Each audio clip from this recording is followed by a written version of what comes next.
Welcome to Season 2, Episode 7 of Life Beyond Loss, the podcast. This is a guest show where we share the most amazing and, for me, inspirational stories of people navigating their grief and loss through to healing and often transformation.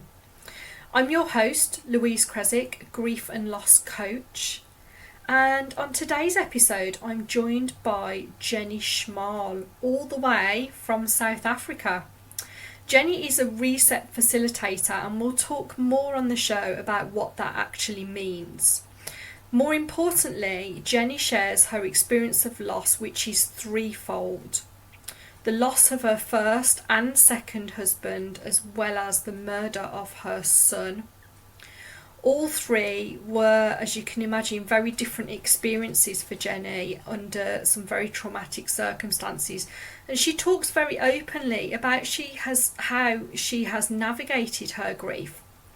Jenny gives us the wonderful gift of her own unique perspective on loss and, the role that our feelings, our beliefs and the stories that we develop about our losses actually play. We explore Jenny's journey back to self-love and how her book, Regenerate 8 Steps to Joy, all started with little scraps of paper notes that she had collected in a shoebox during the early stages of her grief. This is one really special episode, so stay tuned.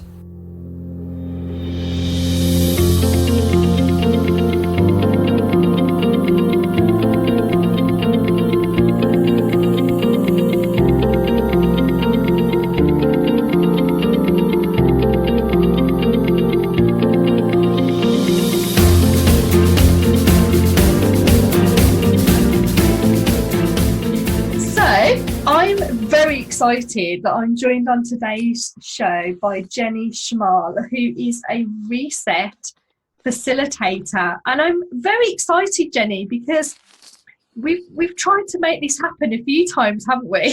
And it's finally happening! Yay! So welcome to the show, Jenny. Louise, thank you so much. And I always believe that things always happen at the correct moment. So although we weren't able to contact and there were a whole lot of things that seemed to happen to stop this, I believe this is the right moment. Absolutely. I feel it. I feel this is the right moment. So I'm really intrigued then to know more about what a reset facilitation. What's that? Well, Louise, we all have these titles, and sometimes we need a title that explains what we do. And as a Reset Facilitator, I work with people who have gone out of alignment with their authentic self through trauma, through life changes, and I guide them back to their default setting of being totally in alignment with their mind, body and spirit. That sounds absolutely amazing. It sounds like the way you describe it sounds amazing. And where does that come from? Your kind of this passion and the work, to want to do that? Is it rooted in a particular kind of, experience in your life, or I'm just curious? Yes. Well, let me explain.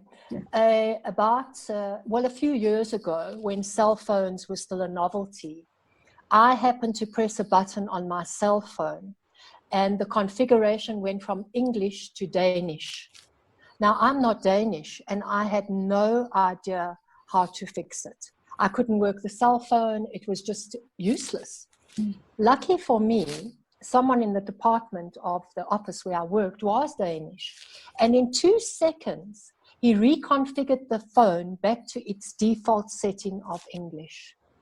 And my phone was brand spanking new. I could use it and I could communicate. And this got me thinking, because I'd already studied, taken some classes or degrees in life coaching. Mm-hmm. I thought about human dynamics and how when we are traumatized or we have, we get married or we get divorced or we get rejected, we get out of alignment with who we are. And so the default setting is out of alignment. And that got me thinking about reset facilitation. And really, it's very simple. It's just getting you back to the best version of you. I love it. I that's amazing. That whole thing started with the mobile phone. But it is, isn't it? It's amazing. Like, it's just the power of kind of following our thought processes and our intuition with things as well. It's just brilliant. I love it. And thank you. This whole thing about so, well, how, actually, let me ask you, well, how do we kind of get into alignment then? Well, the work that I do, there's sort of 4 stages.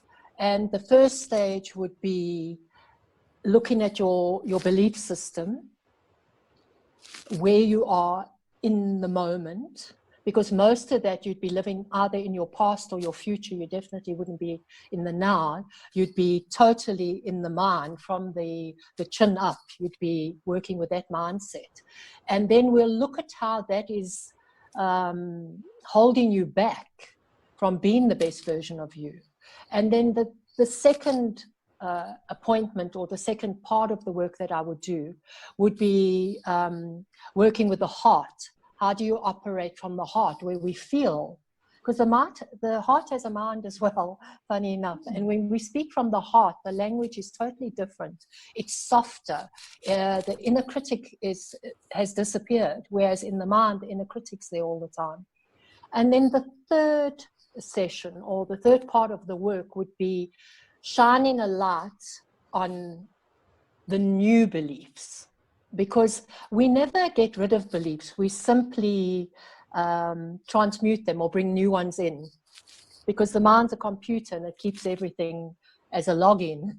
So we look at the new beliefs. And then the fourth part of my work is I find an anchor that works for you. And if I can just explain what an anchor is for me, Jenny. So imagine I go into having a really traumatic day where I'm just not really feeling good and everything's falling apart. I'd allow myself a time to do that, a few hours, maybe 24 hours. And I just stay in my pajamas and watch movies all day or eat chocolate cake, whatever it is for me that comforts me. But at the end of that time period that I've given myself, and for me the anchor is clicking my fingers. I will click my fingers, and for the mind, it's like an alarm. Okay, that's over, let's move on. And so that's basically the work that I do. And it sounds quite harsh, but it's quite gentle. Yeah, no, I love it. I'm a big fan of anchors as well. And I think of it sometimes of being able to bottle something that's really resourceful for you. So like a feeling, for example, that when you feel in those moments of kind of despair, or you're just not able to kind of get a handle on things, you can like pop the cork on that bottle, and that's a great anchor. Yeah, I love that idea. So big fan of anchors. And I know that before, just before we sort of press record, we were talking as well about this idea of, I am not my story. And I guess that's kind of has something to do with beliefs, doesn't it? And the kind of the stories that we tell ourselves, and the things that we believe about, our circumstances. And I know you mentioned trauma as well. Yes. Well, most of our stories are conditioning. And, we could say that we were conditioned in childhood and we have a story from there, or we have a story from a trauma. And those are also survival techniques. They're there to comfort us and keep us safe. Mm-hmm. So a story is very valuable, but I'm not my story. Yeah. The story I can tell, I can use it to comfort or inspire others, but I'm not my story unless I choose to be. And that's where the danger comes in, where we don't heal, we don't move on because we're stuck. And we're really stuck in, and I have a word for it, I call it a flop.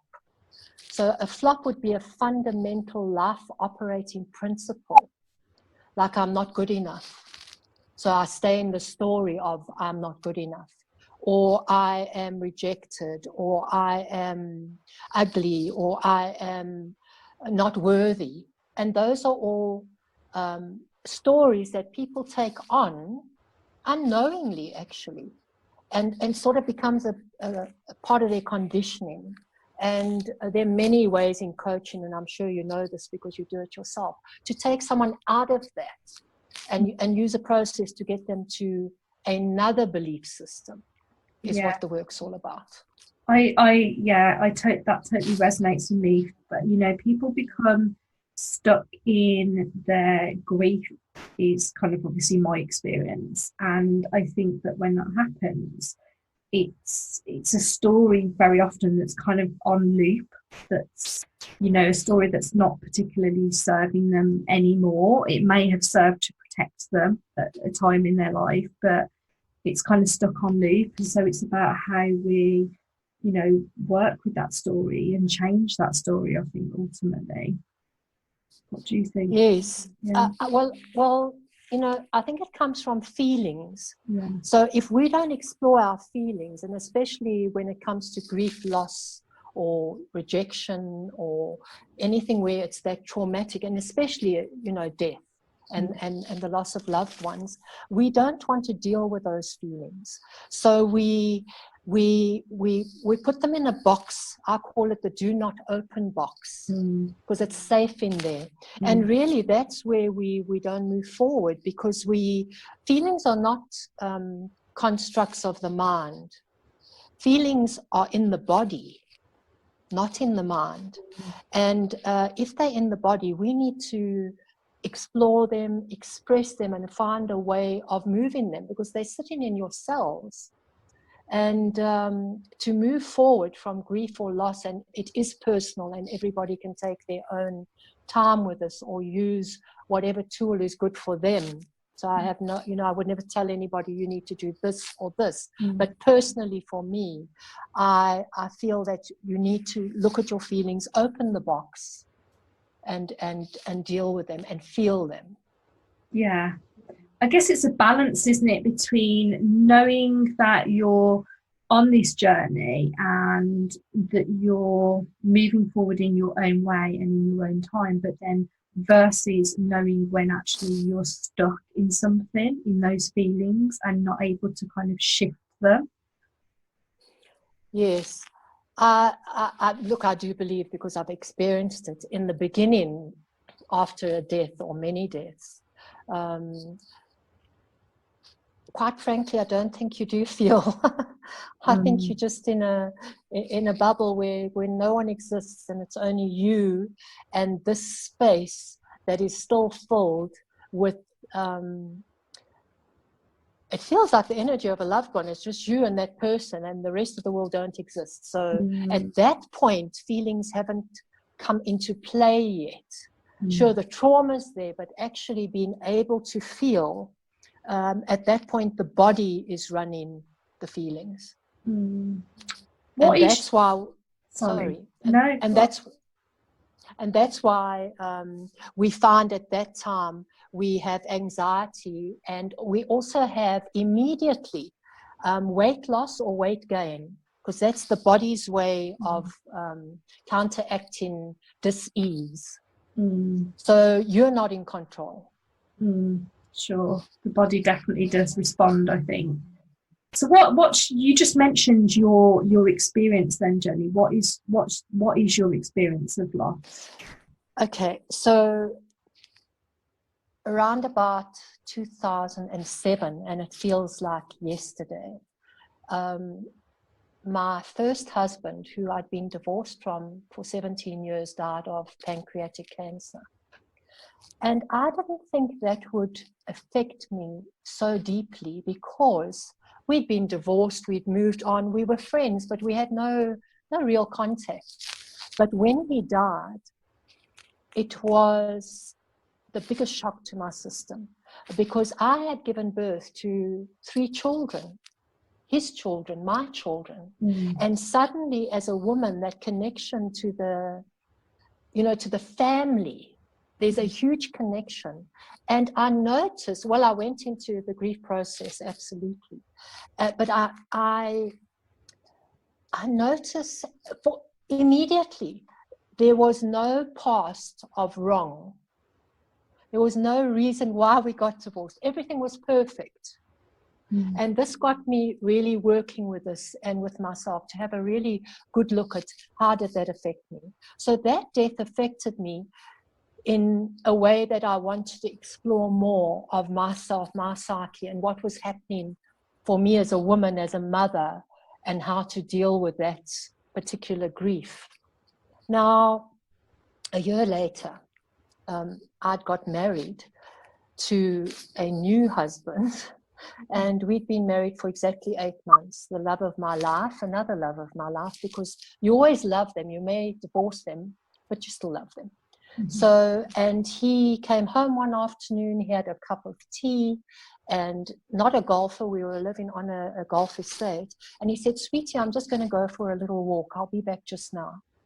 And 7 minutes later, I got the call. He'd totally healthy man. He'd fallen down, massive heart attack, and he died. So that was 2 deaths, 2 males in 2 years. Now, with that one, it was very unexpected because he wasn't sick. So it was at 3 o'clock in the afternoon. And how that affected me was after, of course, going into total shock. I found that every afternoon at 3 o'clock, my body and my mind went into a state of trauma. Because the body remembers, the mind remembers. And so I'm cutting a long story short here because there are a few pages in a book I've written, which I did much later. And then getting over that was devastating for me. Newly married, new husband, new life, and just, the end. And then, not even 2 years after that, my son of 39 was murdered. And that ripped my heart out. No parent should have to experience the death of a child at all, because it upends the natural progression, perceived natural progression of life.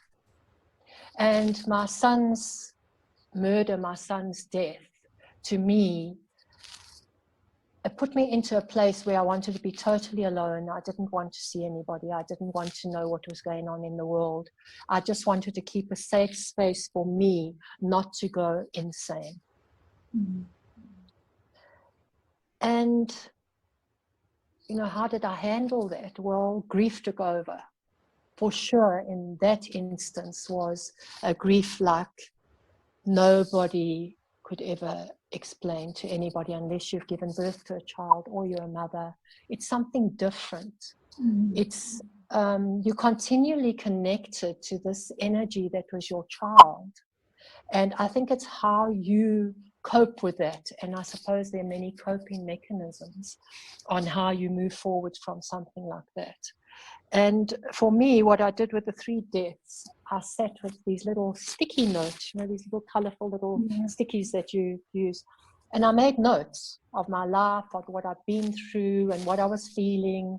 And I filled up some shoe boxes and I stuck them under the bed. So it was me, the shoe box, and the people that had died.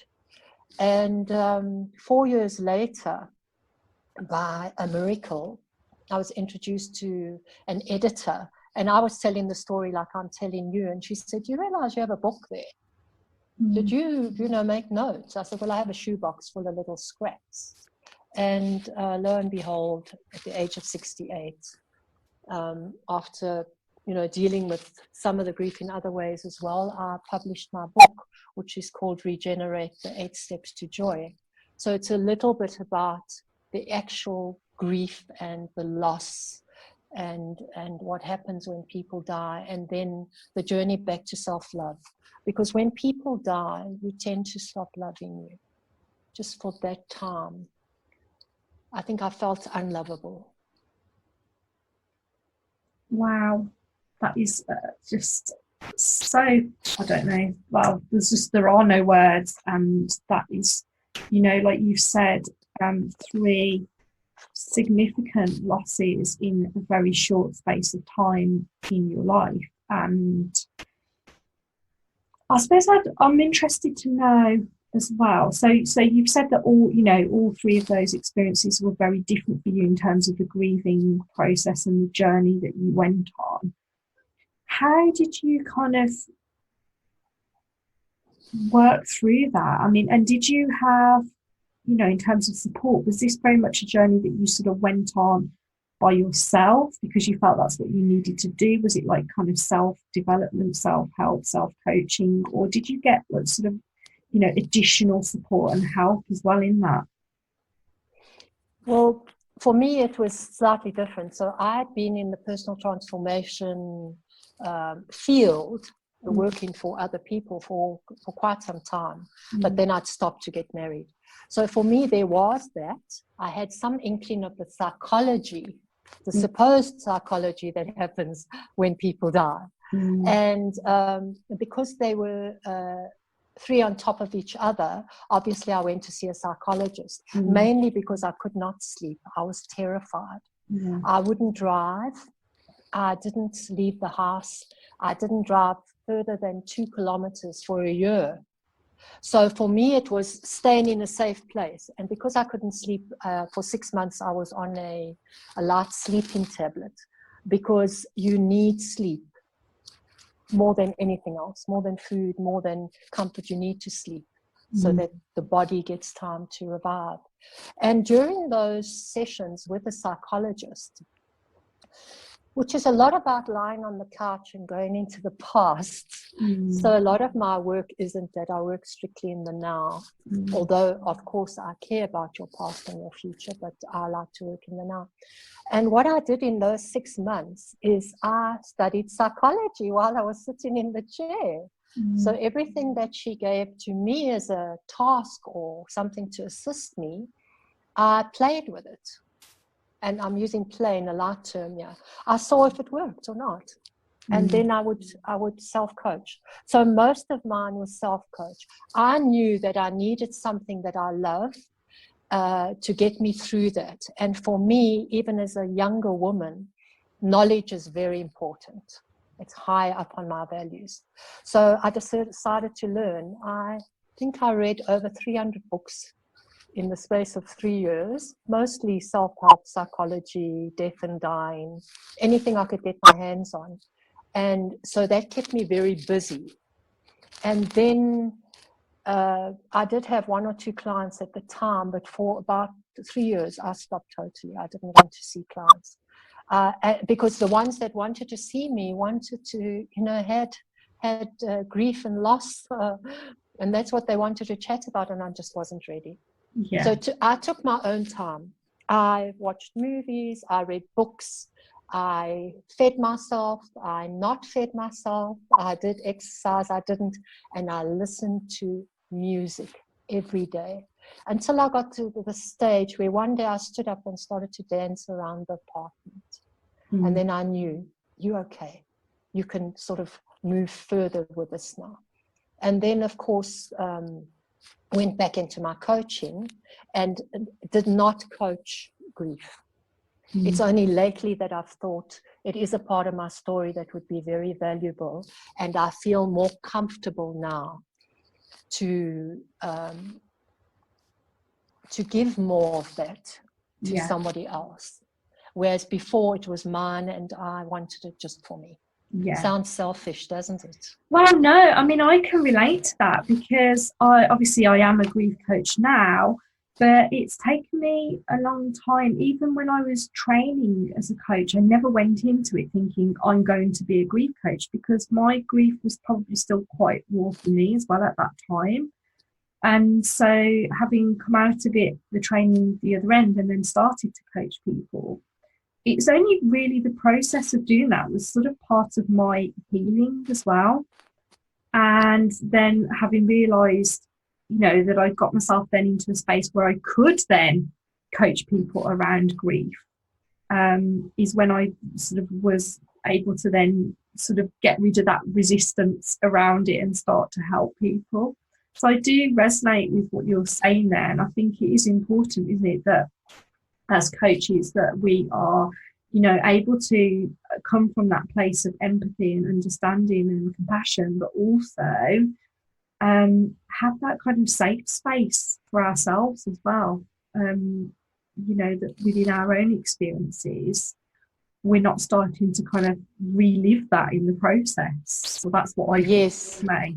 Yes, that's the fine line, and I know that you do this very well. We have to stay in coach position, which means not taking on the other person's trauma or anger or heartbreak, and that's very difficult in the beginning. Because, you know, they have a story, you have a story, and it just seems like the story and the story, but eventually we get past that, because you never really recover from grief. You learn to come to terms with the concept of death and the period of grief. But the sense of loss is always there. It's a perpetual state of bereavement. You don't forget it. You don't get over it, yet you do discover how to believe in the celebration of life again. And part of my book, you know, relate to that quite strongly.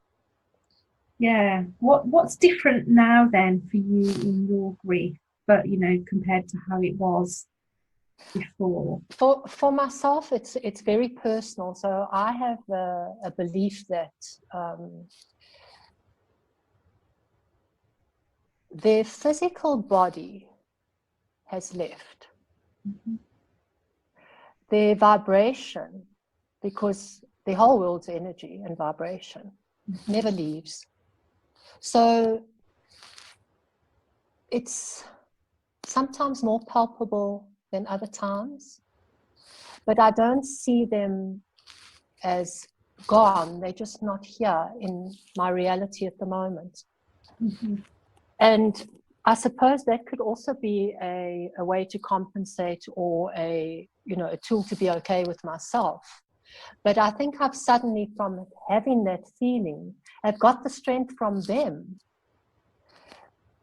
that it's okay now. Go and help other people. Speak from your perceived void and help others. And I enjoy that now. And you know, if you've been there, it's in your cells. You automatically know how to assist. And when I was speaking, so you may have a concept of how to do it from the head, but when you're speaking from your heart, it is always pro you and pro the client sitting in front of you. Because the heart tells the truth, and it's a safe, good space to work from.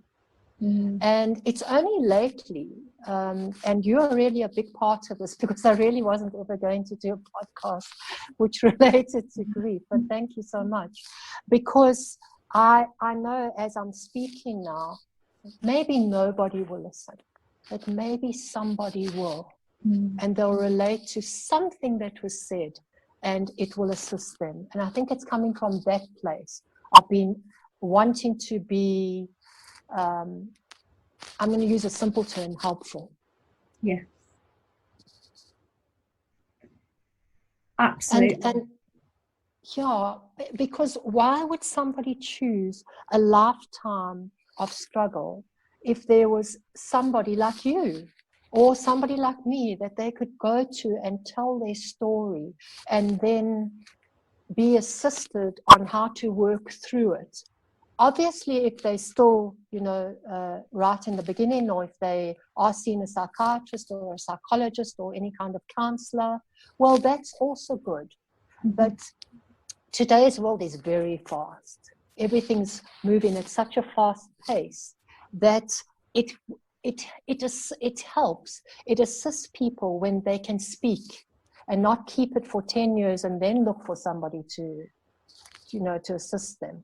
And before, I don't think it was okay for people who had loss in their lives to go sprouting their story and wanting to become a grief coach. It wasn't available, but now it is. Absolutely. There's total power in being able to share your story.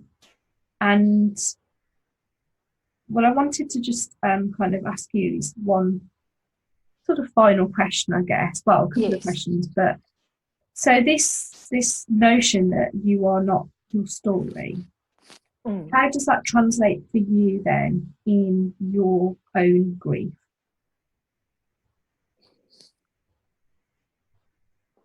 Okay, so let me pause and breathe for 1 second and answer that. So why do I say I'm not my story? Because my story is something that happened to me.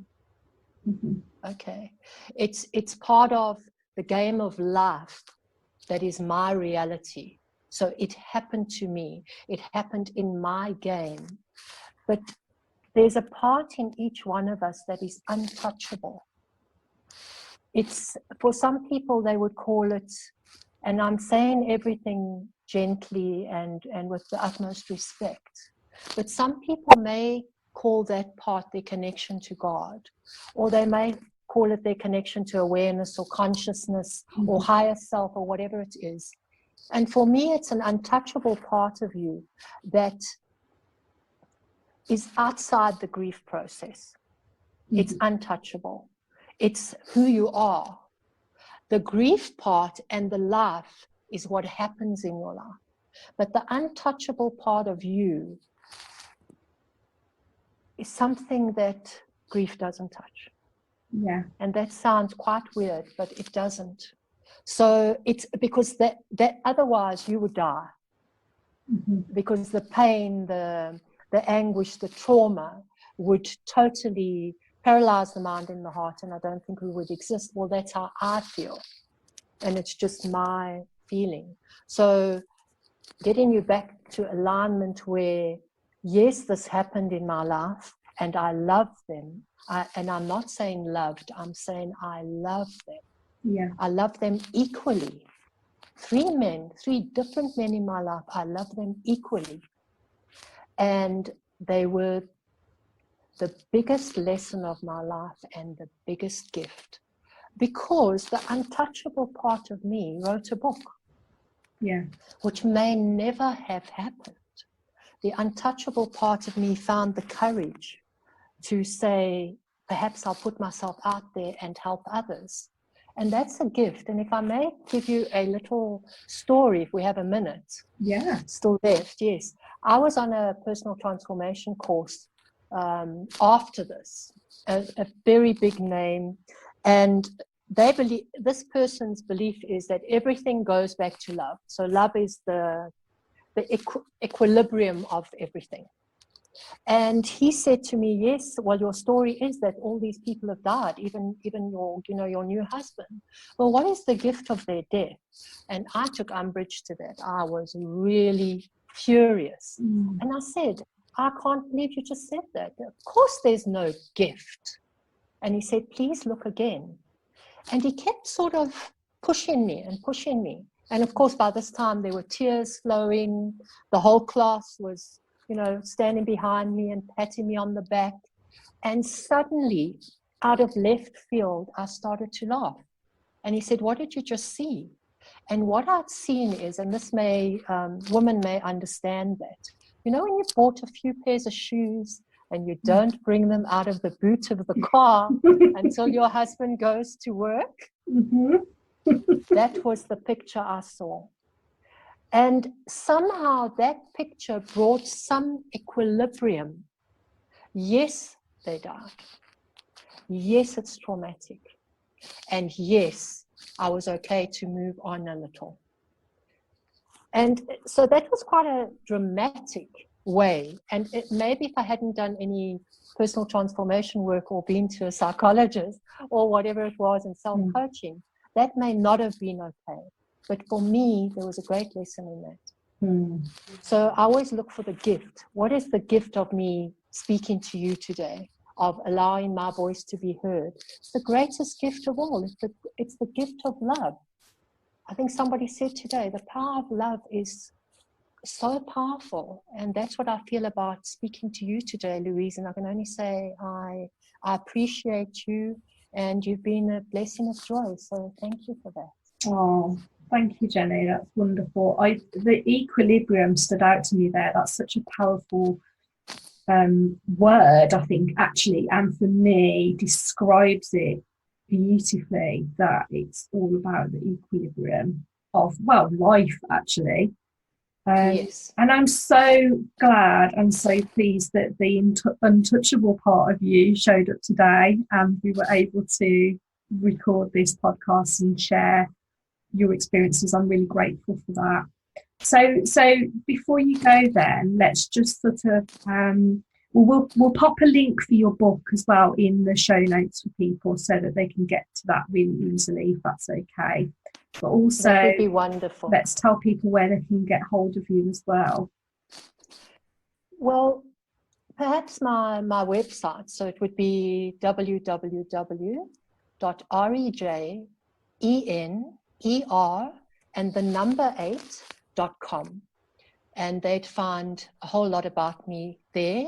Or Jenny Schmal, SCHMAL. I'm on Facebook, I'm on LinkedIn, and I'm sure they'll be able to find me there. Fabulous. Thank you so much, Jenny. There's definitely more conversations that we need to have, and I'm just looking forward to seeing where this goes for you next. Thank you, Louise.